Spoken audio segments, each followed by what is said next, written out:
നിങ്ങൾ ട്രെയിനിൽ യാത്ര ചെയ്യുമ്പോൾ നിങ്ങൾക്കെതിരെ വരുന്ന ട്രെയിൻ അതിവേഗത്തിൽ നിങ്ങളെ മറികടന്നു പോകുന്നത് നിങ്ങൾ ശ്രദ്ധിച്ചിട്ടുണ്ടോ? ശരിക്കും ആ ട്രെയിനിന് അത്രയും വേഗമുണ്ടോ? ഇതുമായി ബന്ധപ്പെട്ട ഒരു ക്വസ്റ്റ്യൻ ആണ് നമ്മൾ ഡിസ്കസ് ചെയ്യുന്നത്. സോ ക്വസ്റ്റ്യൻ ഇതാണ്: 2 trains 500 meter and 750 meter long run at the speed of 36 km per hour and 54 km per hour respectively in opposite directions on parallel tracks. Find the time in seconds which they take to cross each other.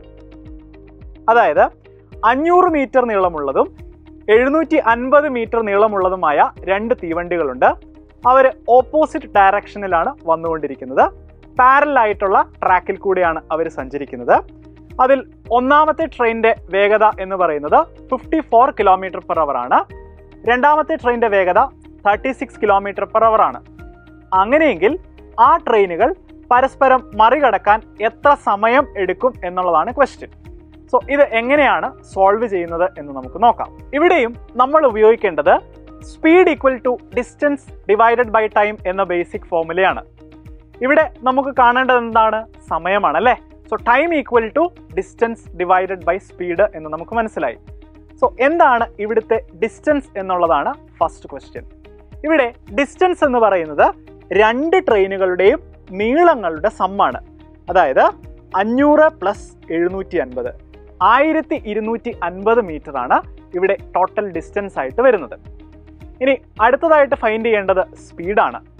ഇവിടെ നമ്മൾ ശ്രദ്ധിക്കേണ്ട ഒരു കാര്യമുണ്ട്. ഇവിടെ ട്രെയിനുകൾ opposite ഡയറക്ഷനിലാണ് വന്നുകൊണ്ടിരിക്കുന്നത്. അപ്പോൾ എന്ത് ചെയ്യണം? റിലേറ്റീവ് സ്പീഡാണ് നമ്മൾ കാണേണ്ടത്. ഓപ്പോസിറ്റ് ഡയറക്ഷനിൽ വന്നുകൊണ്ടിരിക്കുന്ന 2 ഒബ്ജക്റ്റിന്റെ റിലേറ്റീവ് സ്പീഡ് എങ്ങനെയാണ് നമ്മൾ കാണുന്നത്? അവ തമ്മിൽ ആഡ് ചെയ്താൽ മതി അല്ലേ? അപ്പോൾ 2 ട്രെയിനുകളുടെയും സ്പീഡുകൾ ആഡ് ചെയ്യുന്നു. അതായത് 36 km/h + 54 km/h. സോ ഇത് രണ്ടും ആഡ് ചെയ്യുമ്പോൾ എന്ത് കിട്ടുന്നു? 90 km/h ആണ് അതിൻ്റെ റിലേറ്റീവ് സ്പീഡായിട്ട് നമുക്ക് കിട്ടുന്നത്.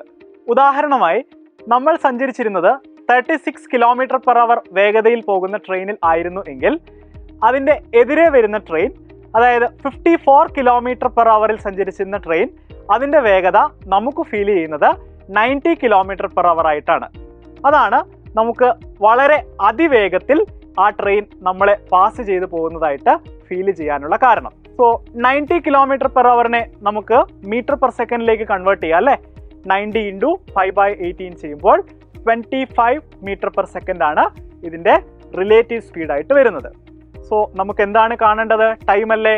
Time equal to total distance divided by speed. Total distance എത്രയായിരുന്നു?